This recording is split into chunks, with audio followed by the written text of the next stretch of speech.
Bonjour à tous, j'espère que vous allez bien. On se retrouve pour le brief du mercredi 26 juillet 2024. On fera un point décision des taux aujourd'hui. On devrait avoir une hausse de 0,25 points. On va en parler. C'est aujourd'hui, c'est ce soir 8h heure de France. Et on se fera aussi un petit point rapide Bitcoin et Ethereum. Et vendredi, je vous ferai un point sur les alts. J'ai déjà vu ça avec les élèves aujourd'hui. Mais les alts commencent un petit peu à se dégrader. Tout va dépendre du BTC. Mais on a vu des éléments clés de momentum qui sont super intéressants. Et ça, je vous en parlerai vendredi. Alors, du coup la décision de la hausse des taux. Donc on aura probablement une hausse des taux de 0,25 points. Le marché, lui, price déjà une hausse de taux. Je vais refresh la page ici, ça a bugué. Hop, une hausse de taux de 0,25 points. Pourquoi? Parce qu'ici, on a le taux à 3 mois qui est déjà à 5,43%, alors que le taux directeur est à 5,25. Donc si on monte de 0,25 points, on aura donc un taux directeur à 5,50%. Donc tout naturellement, le taux à 3 mois a déjà de l'avance. Donc le marché a déjà pricé cette hausse des taux des 0,25 points. Donc si on monte de 0,25 points, c'est un non-event. Ça veut dire que bon, bah, c'était déjà pricé par le marché. Si on n'a pas de hausse des taux, alors ça, c'était pas du tout, c'était pas trop anticipé par le marché, c'est pas du tout le consensus. Ça serait très bullish. Et si jamais on a 50 points de hausse, à ce moment-là, ça c'est super bearish parce que le marché n'a pas du tout pricé ça. Personnellement, je m'attends à une hausse de 0,25 points, comme tout le monde, puisque c'est ce que price le marché, et je vois pas pourquoi on partirait sur 0,5 points.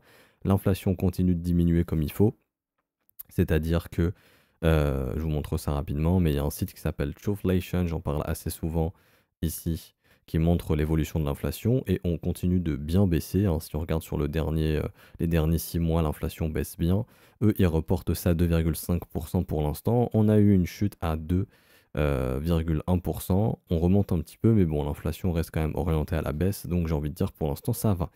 Ce qui pourrait permettre à la Fed au cours des prochains mois de relever sa target, et c'est si jamais l'inflation remonte, qu'on n'arrive vraiment pas à s'établir sous les 2%, qu'on remonte, ça serait un petit peu catastrophique.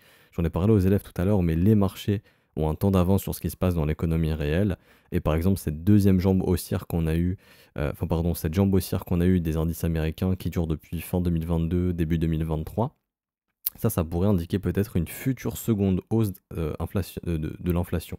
Ok. Et donc ça, la Fed devra lutter contre ça en montant ses taux plus haut. Et donc si la Fed doit monter ses taux plus haut, ça, le marché ne l'avait pas du tout prévu et ça sera des signaux baissiers. Mais je vous ferai, pareil, je vous en parlerai ça beaucoup plus en profondeur dans une prochaine vidéo. C'est pas le but aujourd'hui, c'est juste de montrer pour l'instant que l'inflation diminue bien. Par contre, si on n'arrive plus à baisser, qu'on voit l'inflation remonter, là, la Fed devra agir et donc monter les taux plus haut. Et ça n'a pas du tout été prévu par le marché. Soit elle devra monter ses taux d'intérêt plus haut, soit revoir sa target à la hausse, par exemple à 2,5 ou 3% au niveau de l'inflation. Mais bon, d'après ce qu'ils ont dit ces derniers mois, c'est 2% et rien d'autre.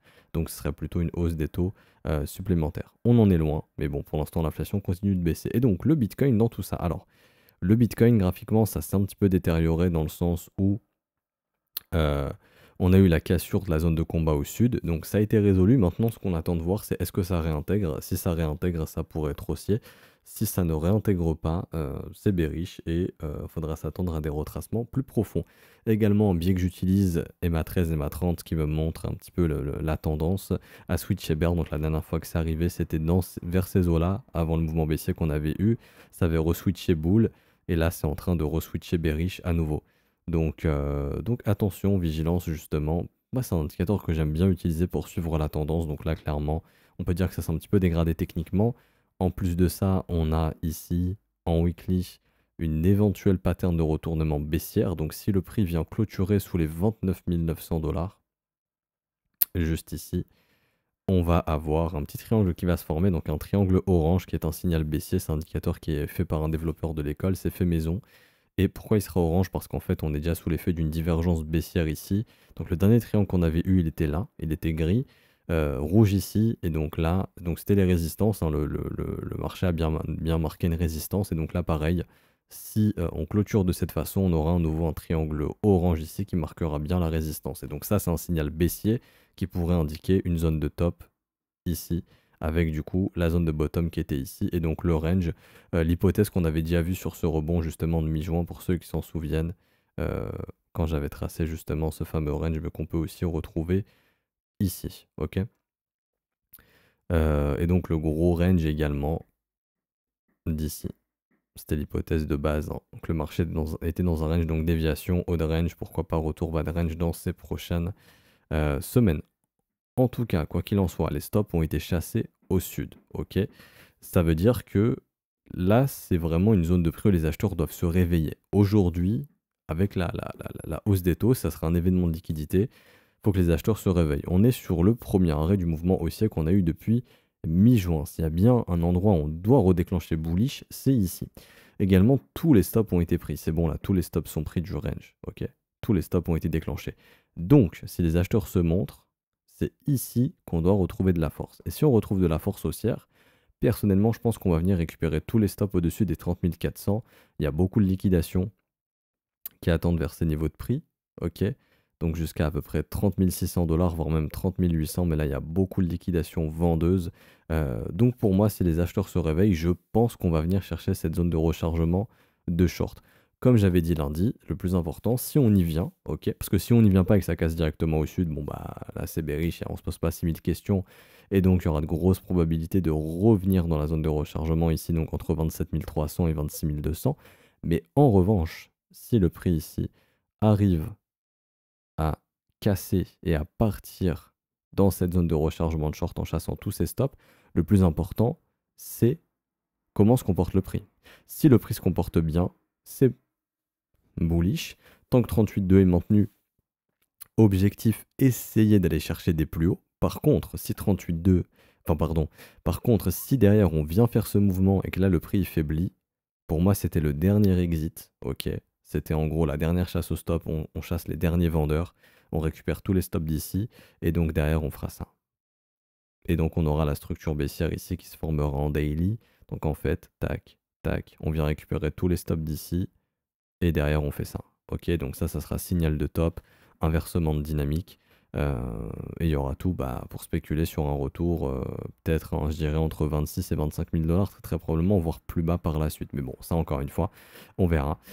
Donc ouais, réaction du prix très importante sur ce niveau des 38,2, donc environ 29 000 $. Et si jamais le marché vient faire ce rallye, au niveau de la hausse des taux, voilà, si jamais il y a un short squeeze qui se met en place, si derrière le prix ne réagit pas bien dans cette zone de prix, donc entre 30 600 et 31 200 à peu près, derrière pour moi ça sera signal de reprise baissière et donc on ira défoncer le niveau des 29 très très probablement. Et ça serait ici une excellente zone de short et une excellente zone de hedge. Donc on m'a beaucoup demandé, tonton, comment on se hedge, etc. Est-ce qu'il y a un tuto, etc. J'ai pas fait de tuto sur YouTube, mais très simplement le hedge c'est quoi? Le hedge ça veut dire protéger une position. Donc pour protéger une position on peut soit vendre, ok, et racheter plus haut. Mais en tout cas, quand on a vendu, on a sécurisé la position, tout simplement. On a sécurisé le cash. Enfin, on repasse en cash. Donc, si le marché baisse, on peut racheter moins cher. Et si ça monte, rien n'empêche d'avoir une invalidation et donc de racheter. Ok. Et pourquoi et comment hedger également? Simplement, j'ai 1000 € de Bitcoin. J'ai simplement besoin de shorter 1000 € le Bitcoin, tout simplement. Je short avec 1000 € et je suis hedgé. J'ai hedgé mes 1000 € d'achat de Bitcoin, tout simplement.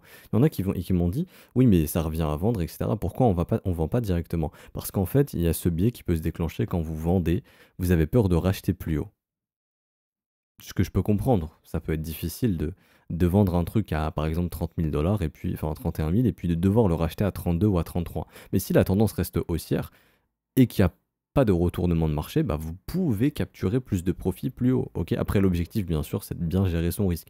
Le hedge, l'avantage, c'est que le hedge, on peut le fermer à tout moment. Et quand le hedge il est ouvert, on perd rien, on gagne rien. C'est-à-dire qu'en gros, c'est comme si on avait vendu ici, mais on est toujours en position, on a toujours nos bitcoins, sauf qu'ils sont hedgés. Et donc, c'est plus facile de fermer son hedge si jamais il y a une invalidation, enfin si jamais le marché décide d'aller plus haut, que de racheter au marché. C'est juste en fait d'un point de vue psychologique. Après, les inconvénients, c'est que vous payez des frais, bien sûr. Enfin, quoique, si le funding il est positif, vous paierez rien du tout. Donc ça, c'est plutôt intéressant. Mais voilà, si jamais le funding est négatif, vous paierez des frais pour cette couverture. Et également, il y a des frais de transaction, hein, les frais, entrée en position, sortie de position. Donc ça génère des frais, bien évidemment.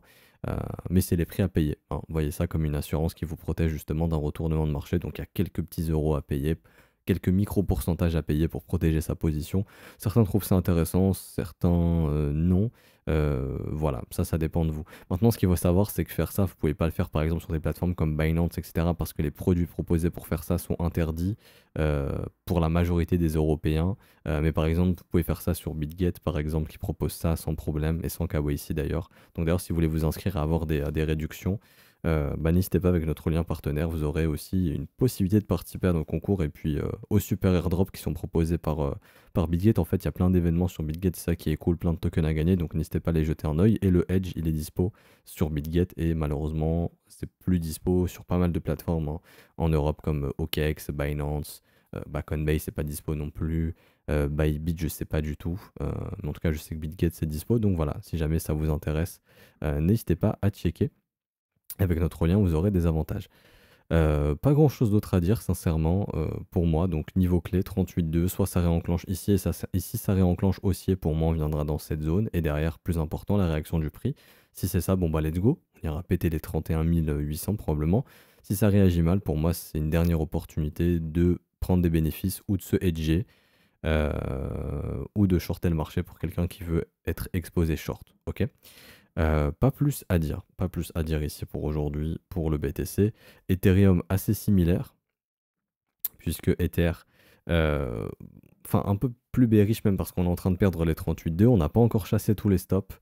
Pour chasser tous les stops acheteurs, il faudra venir sous les 1815 à peu près, voire même 1808 dollars pour chasser tous les acheteurs. Le 38,2, vous voyez qu'on est plutôt en train de le perdre ici, hein, donc c'est un peu plus bearish.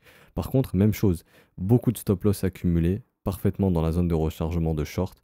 Donc pareil, si Bitcoin vient chercher sa RLZ, donc la zone que vous voyez ici, Ether va le faire aussi probablement. Et pareil, même remarque, si Ether y faiblit, pour moi c'est fini, on fera ça derrière et on aura notre top de marché. Donc excellente zone de short, excellente zone de hedge, excellente zone de profit à nouveau. On en parlait ici, hein, c'était aussi une zone de profit. Donc là, pareil. Et ouais, pas plus à dire ici pour le coup, d'un point de vue Ether. Et puis si jamais ça réagit pas du tout à la hausse aujourd'hui, que c'est un non-event ou que le marché réagit à la baisse, on ira chasser tous les stops sous 1808 dollars, je pense, et on ira se diriger dans la zone de rechargement entre 1770 et 1711.